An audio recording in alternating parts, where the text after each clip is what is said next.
کیا آپ نے کبھی یہ سوچا ہے کہ اگر انڈیا اور پاکستان کے درمیان ایٹمی جنگ چھڑ گئی تو بچنے کی کوئی صورت باقی رہے گی؟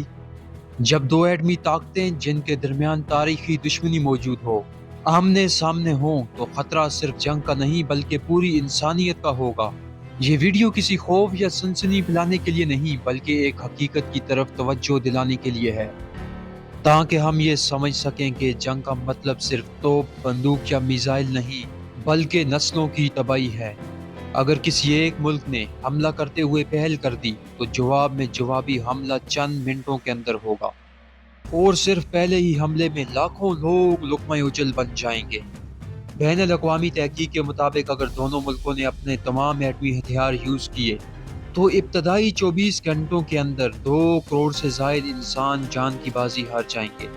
ایٹمی حملوں سے خارج ہونے والی تابکاری صرف حملہ شدہ علاقوں تک محدود نہیں رہے گی بلکہ ہوا کے ذریعے دور دراز علاقوں تک پھیل جائے گی۔ عالمی درجہ حرارت میں کمی، فصلوں کی تباہی اور ممکنہ عالمی قحط جیسے مسائل سامنے آئیں گے۔ معاشی اور سماجی نظام مکمل طور پر تباہ و برباد ہو کر رہ جائے گا۔ ایک اندازے کے مطابق پاکستان اور بھارت دونوں کے پاس 170 کے نزدیک نیوکلیر ہتھیار موجود ہیں۔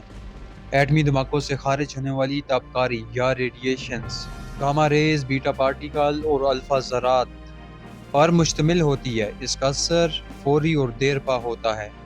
ان تمام ریڈیشن سے ایٹمی دھماکوں کے بعد کینسر کی شرح میں 50% سے زائد اضافہ ہو سکتا ہے۔ انسان کے جسم کے اندر ڈی این اے میں بگاڑ اور پیدائش کے نقص پیدا ہوں گے۔ دماغ، خون اور نظام تنفس کی مکمل خرابی ہو جائے گی۔ پاکستان کی 60% سے زائد آبادی زراعت سے وابستہ ہے، مگر ایٹمی دھماکوں کے بعد زمین زہریلی ہو جائے گی، پانی ریڈیشن سے آلودہ ہو جائے گا، جانور اور مویشی مرنے لگیں گے اور زرعی پیداوار کے اندر 90% تک کمی آ جائے گی۔ نیوکلیر وار کے بعد دونوں ہی دیشوں میں کئی سالوں تک فصلیں اگنا ناممکن ہو جائیں گی۔ سب سے بڑھ کر دونوں دیشوں کے اندر نیوکلیر ونٹر چھا جائے گا۔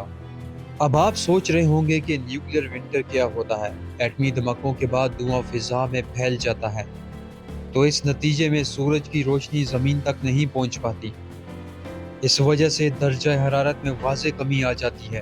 عالمی درجہ حرارت 2 ڈگری سینٹی گریڈ سے لے کے 5 ڈگری سینٹی گریڈ تک گر سکتا ہے۔ بارشوں کے پیٹرن میں 30% تک کمی آ جائے گی۔ دونوں ہی دیشوں کے اندر نیوکلیر ونٹر کی وجہ سے شدید سردیاں اور مختصر گرمیاں ہو جائیں گی۔ پاکستان اور انڈیا کے اندر پہلے ہی پانی اور فضا آلودہ ہیں، لیکن نیوکلیر اٹیکس کے بعد دونوں دیشوں کے اندر پانی اور فضا مکمل آلودہ ہو جائیں گے اور انسانوں کا رہنا، ہوا میں سانس لینا اور پانی پینا بہت مشکل ہو جائے گا۔ پاکستان اور انڈیا کی اٹامک وار صرف ان دونوں دیشوں تک محدود نہیں رہے گی بلکہ تمام انٹرنیشنل ورلڈ اور انٹرنیشنل کمیونٹی سے ڈائریکٹ افیکٹ ہوگی۔ چین، افغانستان، ایران، بنگلہ دیش اور ساؤتھ ایشیا کے موسٹ کنٹری تک ریڈیشن کے افیکٹ پہنچیں گے۔ دنیا بھر میں خوراک کی قلت کے ساتھ مہاجرین کی آبادکاری کا مسئلہ پیش آ جائے گا۔ اقوام متحدہ کی ایک رپورٹ کے مطابق جنوبی ایشیا میں اٹامک وار دنیا کے اندر سیکنڈ ہینڈ کیجولٹیز پیدا کر سکتی ہے۔ ایٹمی جنگ کے اندر کوئی بھی فاتح نہیں ہوتا، صرف اور صرف نقصان ہوتا ہے۔ پاکستان اور انڈیا کے نیوکلیر ویپنز نہ صرف ایک دوسرے کو تباہ کرنے کے لیے ہیں بلکہ یہ انسانیت کے لیے خطرہ ہیں۔